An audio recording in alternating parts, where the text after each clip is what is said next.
दोस्तों, एक दुल्हन का घूंघट उठाते ही उसका पति खुशी से पागल हो जाता है। दुल्हन दिखने में वाकई में बहुत ही ज़्यादा खूबसूरत थी। उसके चेहरे को देखते ही उसका पति कहता है कि आज तुम बहुत ही ज़्यादा खूबसूरत लग रही हो। लेकिन दोस्तों, तभी उस लड़की के आंखों से आंसू निकलने लगते हैं। उसके बाद उसका पति उसका हाथ पकड़ता है और कहता है कि क्या हुआ है, तुम्हें मैं ज़िंदगी भर सारी खुशियाँ दूंगा, तुम्हें कभी कोई परेशानी नहीं होगी, हमेशा तुमको एक गुड़िया की तरह रखूंगा और गुड़िया की तरह सजा कर तुमको प्यार करूंगा। तभी दोस्तों, वो जो लड़की है वो कहती है कि आज की रात आप मेरे साथ जो करना चाहें, जितनी भी खुशी आपको देनी है आप मुझे दे दीजिए, लेकिन आज के बाद जब कल सुबह होगा तो कल सुबह मेरी लाश मेरे मायके आप भेजवा दीजिएगा। दोस्तों, ये बहुत ही अद्भुत कहानी है, दिल को छू जाने वाली कहानी है। आइए इसको शुरू से शुरू करते हैं और पूरी कहानी क्या है ये जानने की कोशिश करते हैं। दोस्तों, वीडियो में आगे बढ़ने से पहले मैं चाहूँगा कि आप लोग वीडियो को लाइक कर दीजिए और अभी तक हमारे चैनल को सब्सक्राइब नहीं किए हैं तो चैनल को सब्सक्राइब कर लीजिए। चलिए दोस्तों, इस कहानी में आगे बढ़ते हैं। दोस्तों, ये कहानी है, ये सच्ची घटना है उत्तर प्रदेश के जिला बस्ती की। वहाँ का एक थाना लगता है गौर थाना, और गौर थाना की रहने वाली 4 लड़कियां होती हैं जो अपने गौर गांव से वो बस्ती शहर पढ़ने के लिए जाया करती थी। दोस्तों, वो 4 लड़कियां एक ही उम्र की थी, एक ही गाँव की थी, और चारों लड़कियां BSc फाइनल ईयर का अपना पढ़ाई कर रही थी। अपने गाँव से लगभग 20 किलोमीटर दूर बस्ती पढ़ाई करने के लिए वो जाती थी। उसी रास्ते में एक नदी पड़ती है और नदी के ऊपर एक बहुत ही खूबसूरत सा पुल है। दरअसल उस पुल की खासियत ये थी कि वहां पर अगर खड़ा होकर कोई देखता था तो वहां का जो नज़ारा है बहुत ही खूबसूरत दिखता था। इसलिए अक्सर वहां पर कुछ लोग आकर कुछ देर रुक कर वहां के नज़ारे का आनंद लेते थे। इसके अलावा कुछ मछुआरे भी उस पुल पर खड़े होकर बंसी लगाकर मछली पकड़ने का काम करते थे। दोस्तों, ये चारों लड़कियां मस्ती करते हुए अपने कॉलेज जाती थी और मस्ती करते हुए आती थी। और दोस्तों, कभी कभी वो लोग उस पुल पर रुककर उस नज़ारे का भी आनंद लेती थी। एक दिन वो चारों लड़कियां देखती हैं कि एक नया लड़का वहां पर मछली पकड़ रहा है, और वो लड़का मछली पकड़ने में काफ़ी माहिर था, बहुत तेजी के साथ वो मछली पकड़ता था, दिखने में भी बहुत ज़्यादा खूबसूरत था। दोस्तों, उसका नाम होता है सोनू निषाद, जाति से वो मलाह जाति का रहने वाला था। दोस्तों, इन चारों लड़कियों में से एक लड़की का नाम होता है सीमा सिंह, और सीमा को मछली पकड़ते हुए देखकर उसको काफ़ी अच्छा लग रहा था। एक दिन सीमा सोनू के पास जाती है और कहती है मुझे भी मछली पकड़ना है। तो सोनू कहता है कि तुम इस गंदे काम के चक्कर में क्यों पड़ी हो, तुम अपने पढ़ाई लिखाई पर ध्यान दो। तो सीमा कहती है कि मैं मछली खाती हूँ और इसमें गंदी कोई बात तो है नहीं। तो वो लड़का कहता है कि ठीक है, यहाँ पर खड़ी रहो, जब मछली जो है बंसी में फंस जाएगी तब मैं तुम्हें बताऊंगा। लेकिन दोस्तों, 5 मिनट भी नहीं बीता हुआ था और 5 मिनट के अंदर ही उसके बंसी में एक मछली जो है वो फंस जाती है। उसको देखते ही सोनू सीमा से कहता है कि अरे जल्दी जल्दी उसको बंसी को जो ऊपर खींचो, नहीं तो वो मछली भाग जाएगी। उसके बाद सीमा उस बंसी को खींचने लगती है। दोस्तों, मछली काफ़ी बड़ी थी और सीमा उसको खींच नहीं पा रही थी, तो वो कहती है कि अरे तुम भी मेरा मदद करो, नहीं तो वो मछली तुम्हारी भाग जाएगी। दोस्तों, अब सीमा और सोनू दोनों मिलकर मछली को वहां से निकालने लगते हैं और इस काम में सीमा को बहुत मजा आता है। फिर वो अपने घर चली जाती है। लेकिन दोस्तों, सीमा को मछली पकड़ना वहां पर बहुत ही अच्छा लगा था। लेकिन जो सोनू था अब उसकी तबीयत खराब होने लगती है, यानी कि वो सीमा से धीरे धीरे प्यार करने लगता है। रात को सिर्फ सीमा के भी बारे में सोचता रहता था। अगले दिन सुबह में फिर सोनू क्या करता है कि अपना बंसी वगैरह लेकर सुबह सुबह वहां पर पहुंच जाता है। जब चारों लड़कियां सुबह सुबह बस्ती पढ़ाई करने के लिए जा रही थी तो वो लोग देखती हैं कि आज वो लड़का बहुत ही जल्दी, यानी कि मॉर्निंग के टाइम में ही वहां पर आकर मछली पकड़ता है। तो सीमा पूछती है कि अरे तुम आज इतना जल्दी, इतना सुबह सुबह कैसे यहाँ पर आ गए, रोज तो तुम शाम के टाइम में आते हो। तो सोनू कहता है कि हाँ, बस ऐसे ही चला आया हूँ। तो सीमा कहती है कि अच्छा ठीक है, जब हम लोग स्कूल से पढ़कर आएंगे तो तुम यहीं पर रुके रहना, हमारा इंतजार करना, मैं आके मछली पकड़ूंगी। तो सोनू कहता है कि ठीक है, मैं यहीं पर तुम्हारा इंतजार करूंगा। दोस्तों, इतना कहने के बाद वो लोग चली जाती हैं पढ़ाई करने, और पढ़ाई करने के बाद 3 बजे शाम के आसपास वो लोग आती हैं। और आने के बाद सीमा उससे कहती है कि बताओ अब मछली कोई फंसी है कि नहीं फंसी है। दरअसल दोस्तों, जो सोनू था उसके बंसी में मछली बहुत पहले से ही फंसी हुई थी, लेकिन जो सोनू था वो उसको निकाल नहीं रहा था। वो बस सीमा का इंतजार कर रहा था कि कब सीमा आएगी तो उस बंसी को वहां से निकालेगी तो वो मछली भी निकलेगी। दोस्तों, अब सोनू कहता है कि अरे देखो, उस बंसी में मछली पहले से ही फंसी हुई है और और तुम चाहो तो उसको निकाल सकती हो। दोस्तों उसके बाद सीमा उस मछली को निकालती है, एक बंसी का मछली निकालती है, दूसरे बंसी का भी निकालती है, लेकिन तीसरे बंसी का मछली थोड़ी सी बड़ी होती है। फिर दोनों लोग पकड़ के दोनों लोग एक साथ उस मछली को निकालने की कोशिश करते हैं। इतने में दोनों का जो बॉडी होता है वो एक दूसरे से टच होता है, एक दूसरे को दोनों फील करते हैं। अब ज़्यादा डिटेल में बताने की ज़रूरत नहीं है, आप लोग समझ सकते हैं कि वो लोग क्या फील कर रहे होंगे। दोस्तों उसके बाद सीमा मछली वगैरह निकाल के अपने घर जाने लगती है। तभी जो सोनू है वो उससे कहता है कि अरे ये मछली तो तुम खुद ही निकाली हो, तुम इसको लेकर अपने साथ चली जाओ और जाके घर पर बनाकर खा लेना, वैसे भी तुम मछली तो खाती ही हो। दोस्तों उसके बाद सीमा कहती है कि हाँ मैं रास्ते भर मछली लेकर जाऊंगी ना, तुम तो मेरा नाक ही कटवा दोगे। लेकिन दोस्तों उन चारों लड़कियों में से एक लड़की कहती है कि अगर तुम्हें मछली देने का इतना ही शौक है तो क्यों नहीं हमें फ्राई करके खिला देते हो। दोस्तों अब इतना कहने के बाद वो सभी लड़कियां वहां से चली जाती हैं। अगले दिन फिर जब 3 बजे के आसपास वो लोग अपना पढ़ाई करके वहां पुल पर आती हैं तो सोनू जो था वो अपने घर से मछली फ्राई करके आज लेकर आया था और वहां पर बैठकर वो सारी लड़कियों को कहता है कि देखो आज मैं तुम्हारे लिए मछली फ्राई करके लेकर आया हूं। उसके बाद चारों लड़कियां पुल से नीचे जाती हैं और वो सोनू था वो भी पुल से नीचे जाता है और पुल के नीचे एक छांव जगह होता है, वहां पर बैठकर सभी लोग मछली खाने का आनंद लेते हैं और एक दूसरे से मस्ती मजाक करते हैं। लेकिन जो लड़कियां हैं वो कहती हैं कि अरे हम लोग तो मजाक में तुमसे बोले थे और तुम तो सच में लेकर मछली आ गए हो। लेकिन कोई बात नहीं है, लड़कियों को भूख लगी थी तो वो कहती है कि चलो कोई बात नहीं, भूख भी लगी है। उसके बाद चारों लड़कियां वहां बैठकर खाने लगती हैं। लेकिन दोस्तों जब मछली खाने के बाद सारी लड़कियां अपने घर जाने लगती हैं तो रास्ते में जो सीमा की दोस्त थी वो सीमा को छेड़ने लगती हैं और कहती हैं कि अरे यार वो लड़का कितना अच्छा है, देखो तुम्हारे लिए मछली फ्राई करके लेकर आया है, ऐसा लगता है कि वो तुम्हें पसंद करता है।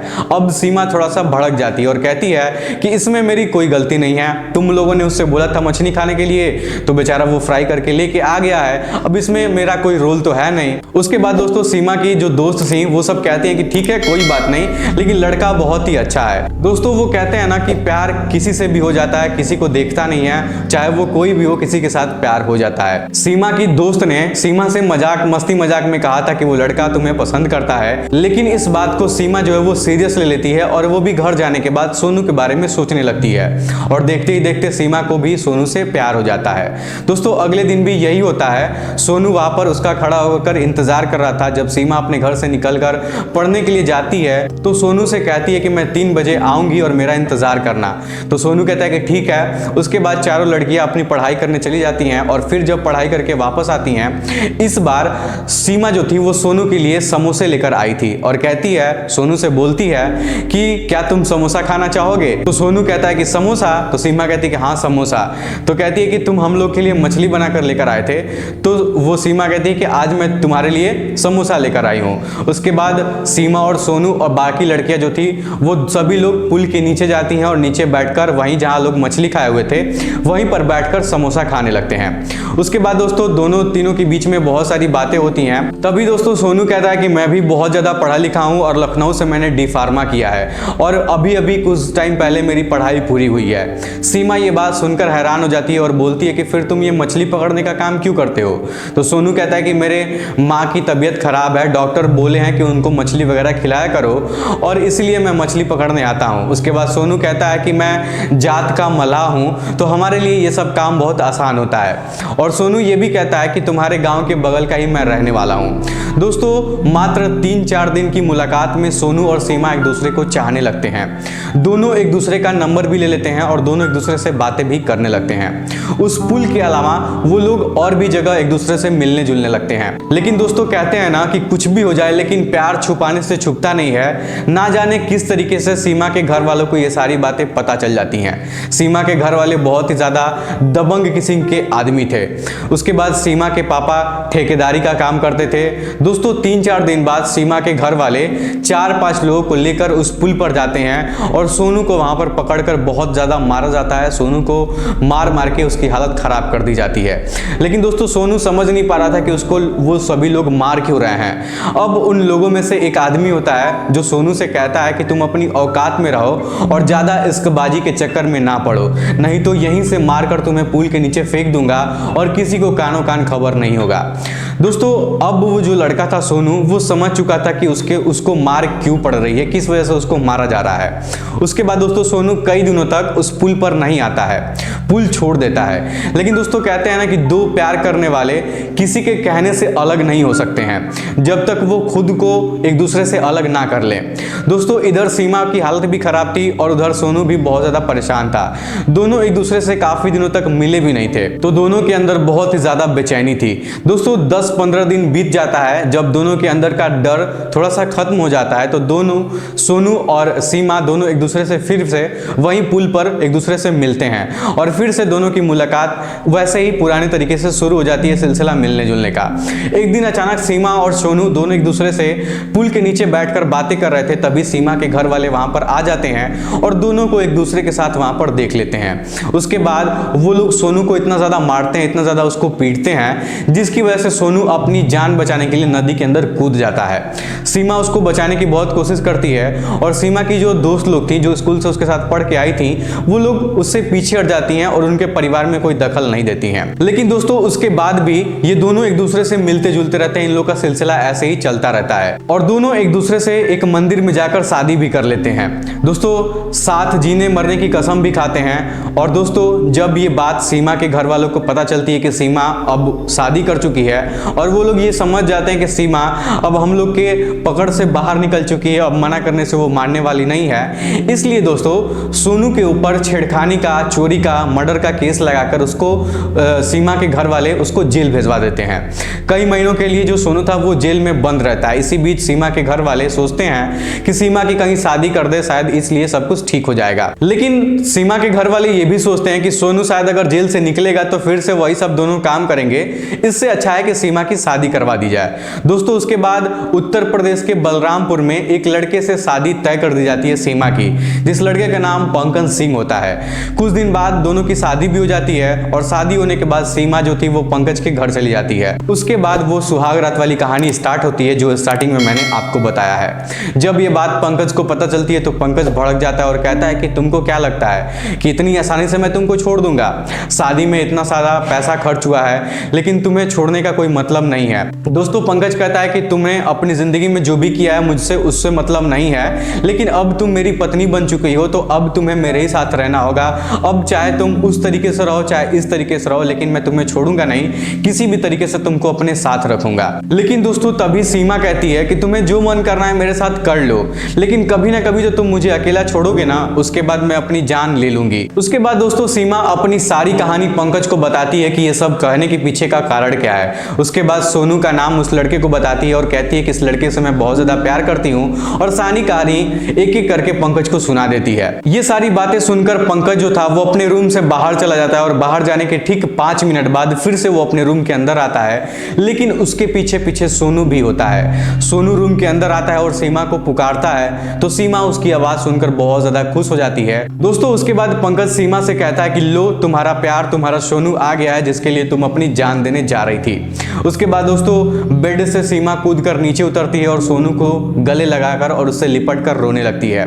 लेकिन सीमा को समझ में नहीं आ रहा था कि उसके साथ ये सब क्या हो रहा है। ऐसा लग रहा था जैसे सीमा कोई सपना देख रही हो। लेकिन तभी उस कमरे में 4-5 रिश्तेदार लोग और भी आ जाते हैं, पंकज के घर वाले। ये सब देखकर सभी लोग ताली बजाने लगते हैं। लेकिन दोस्तों सोचने वाली बात यह है कि सोनू उस दिन अचानक वहां पर कैसे आ गया था। दरअसल जिस दिन सीमा की शादी हो रही थी उस दिन सोनू जमानत लेकर अपने घर आया था और घर आने के बाद जब शादी का कार्ड देखता है तो शादी के कार्ड पर जो पता लिखा हुआ था सोनू उस पते पर अगले दिन पहुंच जाता है। तब तक उसका पति पंकज सोनू को मिल जाता है उसके घर के बाहर और पंकज सोनू को अपने रूम के अंदर लेकर जाता है। वहां पर पंकज सारी कहानी अपने रिश्तेदारों वालों से बताता है। लेकिन सीमा जो है वो सोच रही थी कि कहीं ये लोग हमारे साथ गलत ना करें, कहीं हम लोग को फंसाने की कोई साजिश तो नहीं की जा रही है। ये सब समझकर वो सोचकर वो बहुत ज्यादा परेशान थी। लेकिन दोस्तों तभी ऐसी बात का खुलासा होता है जिससे सुनने के बाद सीमा भी हैरान हो जाती है। दरअसल पंकज और सोनू दोनों एक दूसरे के बहुत अच्छे दोस्त थे और दोस्त होने के साथ साथ दोनों एक साथ पढ़ाई भी किए थे। तभी इन दोनों की दोस्ती हुई थी पढ़ाई करने के दौरान। जब सोनू पंकज के घर पर आता है तो पंकज ये सोचने पर मजबूर हो जाता है कि शादी में पंकज तो सोनू को बुलाया नहीं था, लेकिन शादी के बाद सोनू वहां पर अचानक कैसे आ सकता है। ये सब देखकर पंकज थोड़ा सा घबरा जाता है। उसके बाद सोनू जो है उन दोनों के बीच में जो भी कहानियां थी सब कुछ पंकज को बता देता है। जब ये बात पंकज को पता चलता है तो पंकज क्या करता है कि अपने परिवार के लोगों में से अपने पापा को अपने पास बुलाता है और पापा को अपने पास बैठाता है। पंकज भी वहां पर बैठता है और पंकज के साथ साथ सोनू भी बैठता है। उसके बाद सारी कहानी पंकज के पापा को बताई जाती है और सुनाई जाती है। लेकिन दोस्तों इसी बीच जो पंकज था वो सोनू से पूछता है कि अगर तुम मुझसे उतना ज्यादा प्यार करते थे तो तुमने उससे शादी नहीं किया। फिर सोनू जो है वो सारी अपनी हकीकत के बारे में बताता है कि मेरे ऊपर झूठे केस का इल्जाम लगाकर मुझे जेल भेजवा दिया गया था, जिसकी वजह से मैं उससे शादी नहीं कर पाया। तभी दोस्तों सोनू के हाथ में कागज का टुकड़ा होता है, जिस कागज के टुकड़े को सीमा ने अपने सहेलियों के द्वारा सोनू के घर पर भिजवाया था। उस कागज में लिखा हुआ था कि तुम तो जेल में हो और मैं तुम्हारे साथ रह नहीं सकती हूँ। मेरे माँ बाप मेरी शादी कहीं और करवा रहे हैं, लेकिन मैं उनके फैसले से मना भी नहीं कर सकती हूँ, इसलिए मैं शादी तो कर लूंगी, लेकिन अगले दिन मेरी लाश उसके घर के पास मिलेगी, तुम आकर जरूर मुझसे मिलना। दोस्तों ये सब कागज में जो लिखा हुआ था वो सारी बातें उसको पंकज के पापा को सुनाई जाती हैं। तो पंकज के पापा सोच में पड़ जाते हैं और पूछते हैं कि अब क्या किया जाए। इसमें तब सभी लोग मिलकर एक प्लान करते हैं और कहते हैं कि जैसे चल रहा है वैसे चलने दो। उसके बाद पंकज जो है वो सोनू से कहता है कि सोनू तुम तो सीमा से बहुत पहले ही शादी कर चुके हो मंदिर में जाकर, लेकिन मैं भी सीमा से शादी किया हूं, चलो इस शादी को हम लोग फर्जी मानते हैं। दरअसल पंकज सीमा को बहुत समझाने की कोशिश किया था कि सीमा देखो कोई भी हुआ कुछ भी हुआ तुम्हारे लाइफ में उस सब को छोड़ दो और हम लोग एक दूसरे से शादी किए तो हम लोग एक दूसरे के साथ आगे बढ़े। लेकिन दोस्तों जो सीमा थी वो पंकज से प्यार नहीं करती थी, वो तो सोनू से प्यार करती थी, इसलिए वो सोनू के साथ रहने के लिए तैयार रहती है और पंकज के साथ रहने के लिए तैयारी नहीं होती है। तब दोस्तों जो पंकज के पापा थे वो पेशे से वकील थे, वो सीमा और सोनू से कहते हैं कि अब तुम दोनों को कोई नहीं रोक सकता है, तुम दोनों एक साथ ही रहना। मैं एक वकील हूं और तुम्हारे ऊपर कोई भी अगर उंगली उठाएगा तो मैं तुम्हारा केस लड़ूंगा, कोई भी तुम दोनों को अलग नहीं कर सकता है। दोस्तों आखिर में उस रूम में जितने भी लोग थे सभी लोग रूम से बाहर चले जाते हैं और रूम के अंदर पंकज, सोनू और सीमा 3 लोग बसते हैं। उसके बाद सोनू जो है पंकज से कहता है कि भाई तुम्हारा बहुत बहुत धन्यवाद, तुम्हारा एहसान मैं जिंदगी में कभी नहीं भूलूंगा। उसके बाद पंकज कहता है कि अभी ये बात खत्म नहीं हुई है। दरअसल पंकज जो है वो सोनू से कहता है कि ये लड़की बहुत ही अच्छी है। उसके बाद दोस्तों पंकज जो था वो सोनू से और सीमा से कहता है कि अब तुम लोगों को परेशान होने की जरूरत नहीं है, अब तुम दोनों एक दूसरे के लिए बने हो और अपने हनीमून का अब इंतजार करो। अब तुम लोग हनीमून पे जाओ और हनीमून अपना अच्छे से मनाओ। दोस्तों पंकज ये भी कहता है कि सीमा बहुत ही अच्छी लड़की है और सीमा ही जैसे लड़की मुझे चाहिए, और ये बात सोनू से कहता है कि सोनू तुम मुझे ढूंढकर ऐसी लड़की दोगे, नहीं तो मैं तुम्हें जिंदा नहीं छोड़ूंगा, तुम्हें मार डालूंगा। क्योंकि सीमा वाकई में दिखने में बहुत ज्यादा खूबसूरत थी और पंकज को भी अफसोस हो रहा था कि इतनी खूबसूरत पत्नी को वो किसी और के हवाले कर देता है। दोस्तों हंसते हंसते दोनों सीमा और सोनू अपने साथ एक दूसरे की जिंदगी व्यतीत करने लगते हैं। उसके बाद दोनों के बीच में कोई भी अड़चने नहीं आती हैं, कोई भी रुकावट नहीं आती है। दोस्तों ये कहानी बहुत ही इंटरेस्टिंग लगी और ये सच्ची कहानी है। दोस्तों ऐसे एक लड़की और लड़की के साथ ऐसी घटना घटित हुई है। हालांकि मैं इस वीडियो में लड़की लड़के का जितने भी नाम है सब कुछ बदल दिया हूं, क्योंकि उनका नाम लेना सही नहीं माना जाता, इस वजह से मैं सारे नाम को बदल दिया हूं। दोस्तों ये घटना 2021 की है, लेकिन अक्सर होता क्या है कि ऐसी घटनाओं को न्यूज़पेपर में या फिर न्यूज़ में दिखाया नहीं जाता है। सोशल मीडिया पे ऐसे खबर जो है छपते ही नहीं है, जिसकी वजह से मुझे इस वीडियो को बनाना पड़ा। दोस्तों ये कहानी कैसे लगी आप लोगों को सुन के आप लोग हमें कमेंट बॉक्स में बताइएगा। अगर वीडियो पसंद आए तो वीडियो को लाइक और चैनल को सब्सक्राइब भी जरूर करिएगा। फिर आज की इस वीडियो में इतना ही, बहुत बहुत धन्यवाद।